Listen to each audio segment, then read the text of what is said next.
श्री राम साथियों, मैं आकाश शर्मा आप सभी का स्वागत करता हूं आचार्य श्री अजय किरण जी महाराज के यूट्यूब चैनल में।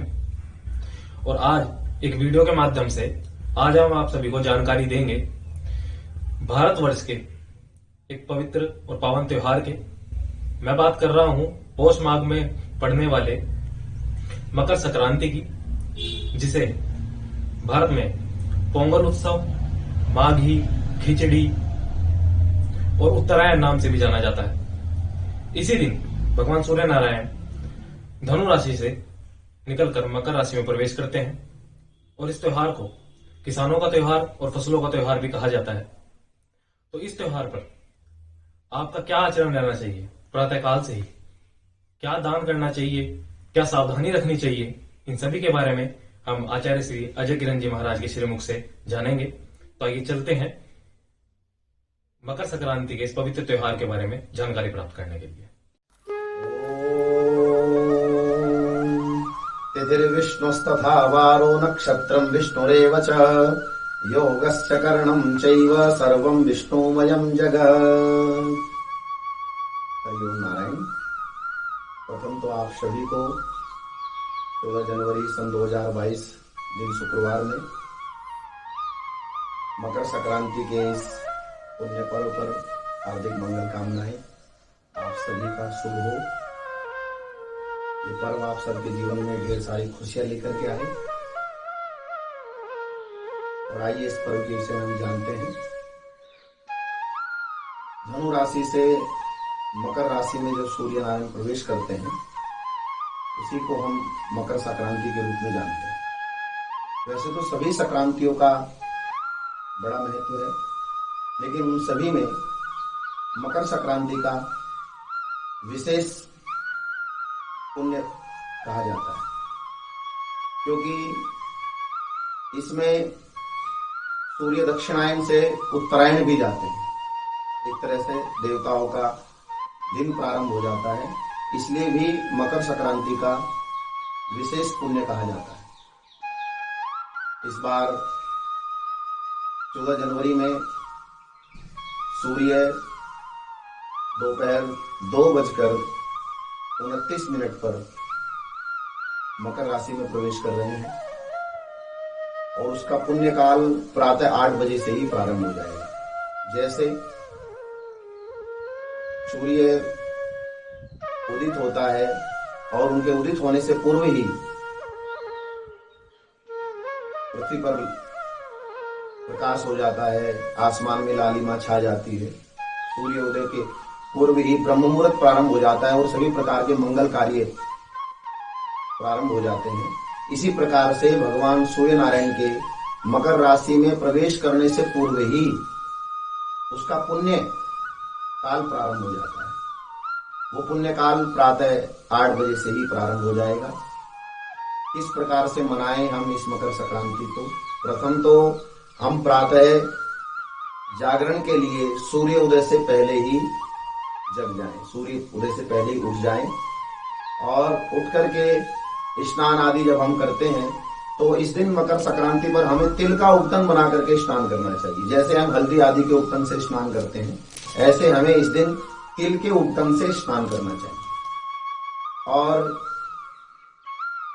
तीर्थों पर जाकर के अगर सामर्थ्य है और भगवान की विशेष कृपा है तो आप तीर्थों पर जाकर के स्नान करें। गंगा, यमुना, सरस्वती, देव नदियों पर जाकर के, दिव्य तीर्थों पर जाकर के स्नान करें। और अगर हम ऐसा नहीं कर सकते, क्योंकि तीर्थों पर विशेष पुण्य होता है, तीर्थों पर स्नान करने का विशेष लाभ है मकर संक्रांति में, ऐसा हम नहीं कर सकते तो अपने घर पर ही हम तीर्थों का आवाहन करके, तीर्थों का स्मरण करके, गंगा, यमुना, सरस्वती आदि देव नदियों का स्मरण करके स्नान करें, क्योंकि उनका स्मरण करने से भी वो हमें उस जल में स्नान कराती है। उनका स्मरण करने से भी हमें वो उस पुण्य को प्राप्त कराती है। हम इस मंत्र को भी पढ़ करके स्नान कर सकते हैं। ओम गंगा च यमुना चैव गोदावरी सरस्वती नर्मदे सिंधु कावेरी जलेस्मिन् सन्निधिं कुरु।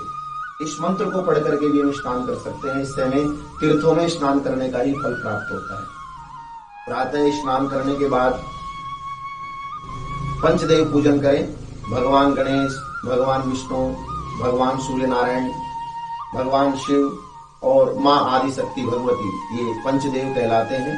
इन पंचदेवों का पूजन करें और इस दिन विशेष रूप से भगवान सूर्य नारायण का अर्चन करें। सूर्याष्टक का पाठ करें, पुरुषोक्त का पाठ करें और इसमें भी बहुत सरल मंत्र है। ओम नमो भगवते वासुदेवाय, द्वादशाक्षर मंत्र का जप कर सकते हैं। जो लोग गायत्री मंत्र से दीक्षित हैं वो गायत्री मंत्र का जप कर सकते हैं। इस दिन विशेष रूप से भगवान सूर्य नारायण को सूर्य अर्घ्य प्रदान करना चाहिए।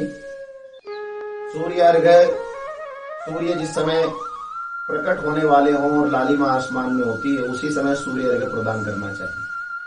अर्घ्य में जल, लाल पुष्प, रोली और भूरे तिल उसमें डाल करके भगवान सूर्य नारायण को आज हमें अर्घ्य प्रदान करना चाहिए।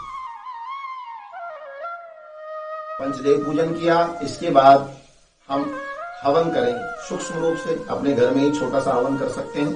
तिल से आज हवन करें, तिल से ही आहुति प्रदान करें। ज्यादा मंत्र हम नहीं जानते तो ओम नमो भगवते वासुदेवाय मंत्र पढ़ करके तिल की आहुति प्रदान करते हुए तिल का हवन करें। और इसके बाद हम आज दान करें, अपने हाथ से तिल का दान करें, गुड़ का दान करें, वस्त्रों का दान करें, किसी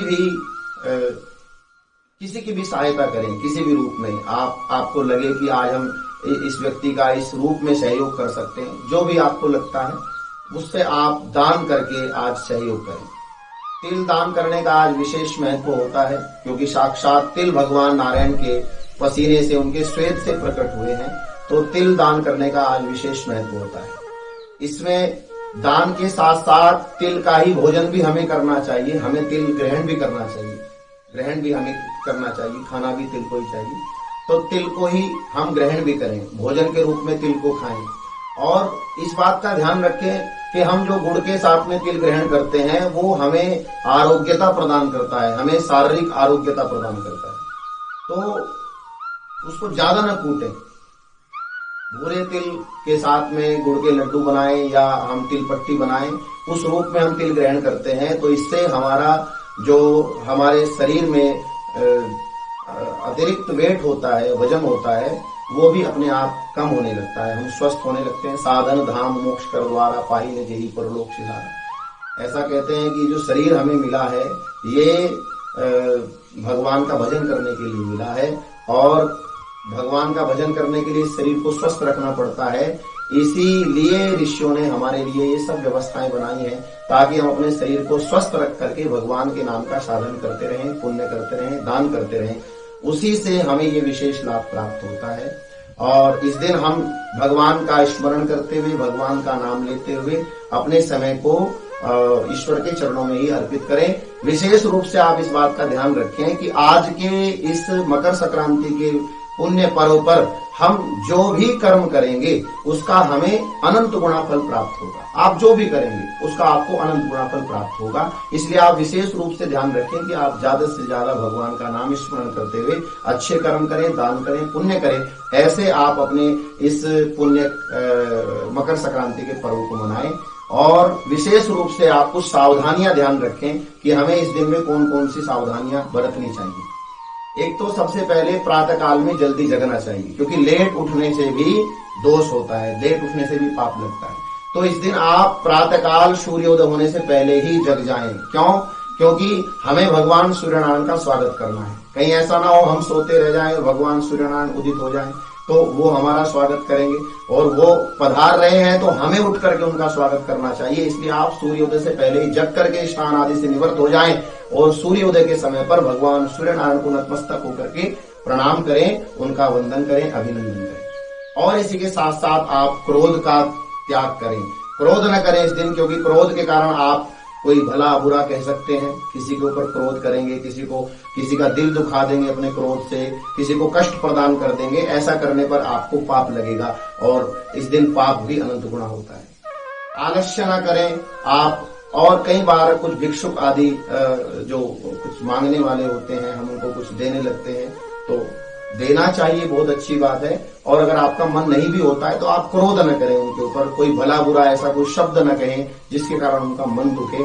तो इस दिन आप ये सावधानियां भी रखें कि किसी का मन न दुखाएं, किसी का के ऊपर क्रोध न करें, किसी प्रकार का कोई ऐसा मादक भोजन न करें, व्यसन न करें, इन सब से भी आप बचें। ये सावधानियां भी रखें, इससे आपको विशेष लाभ होगा और ये पुण्य पर्व आप सभी के लिए शुभ हो, मंगलकारी हो। आप सबके जीवन में ये पुण्य पर्व ढेर सारी खुशियां लेकर के आए।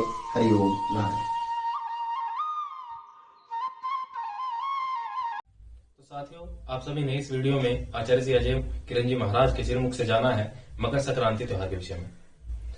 तो ऐसे ही अन्य त्योहारों के विषय में जानने के लिए और धार्मिक प्रसंगों से संबंधित जानकारी के लिए आप जुड़े रहिए आचार्य श्री के YouTube चैनल से।